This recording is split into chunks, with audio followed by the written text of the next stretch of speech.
Had some questions to Caitlin Clark about a couple of different things. Of course, they were going to ask about the CBA, and they were going to ask about the state of the Indiana Fever, right? And number one, did anybody suspect she was going to come out and say, I don't want Kelsey Mitchell back? I never in a million years ever considered that she would ever come out and say that, and she didn't. She wants to keep Kelsey Mitchell on the team. She wants to run it back. This time with her being able to be involved, healthy, and try to win a championship. Caitlin Clark just flipped the power structure in Indiana on live television, and she did it without hesitation in a moment that instantly went viral. She did not hint at change, she demanded it. Her message was sharp, direct, and impossible to ignore. Her future, her legacy, and this team's title hopes are tied to one decision, and one decision only. This was not a rookie speaking, this was a superstar taking control, and the front office felt it immediately. The silence that followed said everything, because in that moment Caitlin Clark made it clear she is no longer waiting her turn, she is running the show. $700,000 twice for two good players. All right. And I think that's a lot of people's thought process with the Indiana Fever. You're getting a 2-for-1 if you decide to let Kelsey walk. A lot of people have also said, oh, this is just going to work because, well, Caitlin's not on a max yet. Okay. You're still talking about, $2.93 million of the salary cap gone just like that with 3 players. You got to get 7 more players on this team. Unless you just... At the center of it all is Kelsey Mitchell, and Caitlin Clark did not blink when Maria Taylor put her on the spot. She named Mitchell as the number 1 priority and made it public. This is not how rookies operate, but Caitlin Clark is not playing by old rules. She went straight onto NBC and essentially told Stephanie White exactly what this roster needs before training camp even begins. That kind of statement shifts pressure instantly, and now the head coach is walking into a situation where the biggest decision may have already been made for her. A little pressure, but that's what you love about it. And we got a great squad, a great coach, great support staff, so super excited. Okay, well, we're looking forward to Check this out. The other thing about these comments, Indiana Fever, good luck if you let Kelsey Mitchell go, Caitlin Clark has publicly sent a directive straight to the Indiana Fever front office and leadership. What happens if you can't re-sign her? If she ultimately doesn't want to stay?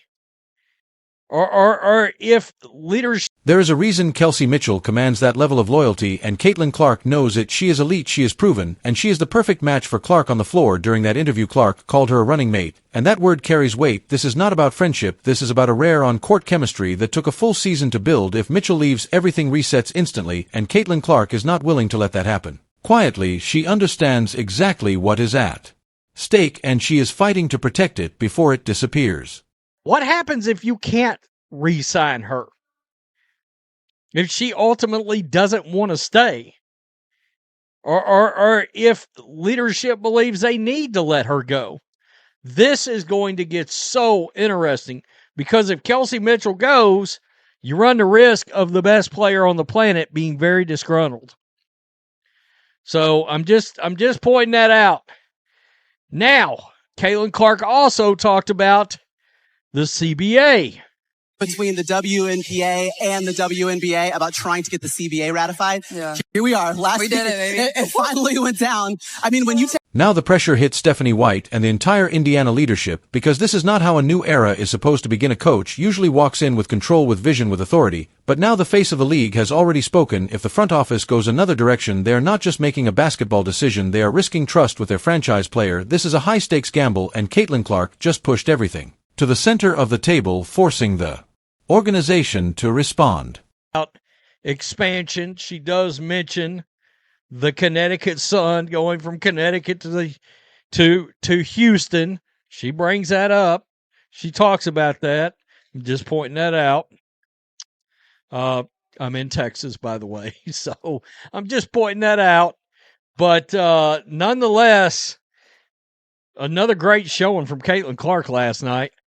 I mean, she is fantastic as a pregame analyst. I mean, whenever she gets ready to retire, they're going to back the Brinks truck. Behind the scenes, the numbers are brutal, and the salary cap is tightening every possible move. The reality is simple: you can pay one elite star like Kelsey Mitchell, or spread that money across multiple role players. It is the classic depth versus star power dilemma that defines contenders, but Caitlin Clark is making it clear she is choosing star power, and she is making that choice publicly, which makes it far harder for the front office to say no.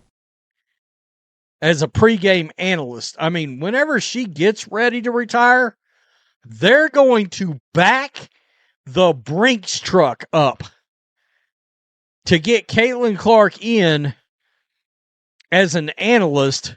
I mean, she's going to get all the monies, all of it, because she handles herself so well, so professionally, talks so professionally, personable, likable, which is probably the number one aspect of that job is, If the deal falls apart and Kelsey Mitchell walks away, the consequences go far beyond the roster. This becomes a culture issue instantly, because now your superstar has made a public request, and it was not met. We have seen this story before across sports. When stars feel ignored, everything starts to fracture, chemistry breaks, narratives shift, and the season can unravel before it begins. Stephanie White is now navigating that risk before even coaching her first real game.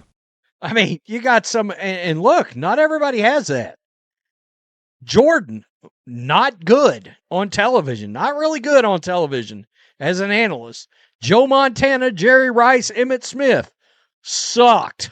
I mean, you would have thought, hey, that's, three of the top 10, top 15, top 20 NFL players ever were not good NFL analysts. It didn't work out. Caitlin's got it. She's got it. I am not the biggest fan of the whole let's you. What we are seeing from Caitlin Clark is something entirely different. This is not the quiet college phenom anymore. This is a player who understands power and knows how to use it. By speaking publicly, she bypassed internal conversations and went straight to the fans and ownership. That is intentional, because once the public hears it, the pressure multiplies. It is a calculated move, and it shows a level of awareness and confidence that very few players reach this early. Part of that job, a huge part of that job, is being very likable.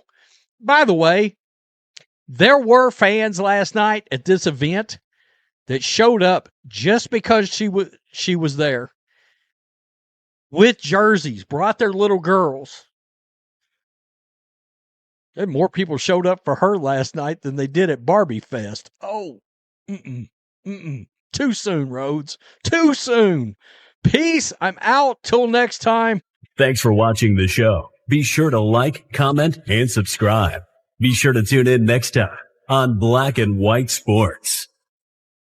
Caitlin Clark did not limit her comments to one player or one roster decision. She expanded the entire conversation into something much bigger, something that reaches far beyond Indiana and into the future of the entire WNBA, because in that interview she began connecting the dots between on-court success, business growth, and league-wide transformation in a way that very few players ever do. She spoke about the newly ratified CBA and how it represents a turning point for the sport, not just in terms of salary increases, but in terms of respect, recognition, and long-term financial structure. She highlighted how players have been sitting in negotiation rooms for hours, even deep into the night, fighting for a system that finally reflects their true value, and that matters because it shows this is no longer a league where athletes are passive participants. They are now active decision-makers, shaping the direction of the sport itself, and Caitlin Clark understands that perfectly. She is not just reacting to change, she is positioning herself inside it. She knows that every dollar in revenue, every broadcast deal, every arena filled with fans is part of a larger ecosystem that determines how far the league can grow, and she is making it clear that players deserve to be at the center of that growth. She tied that idea directly back to her own team when she used the term running mate for Kelsey Mitchell, because that language is not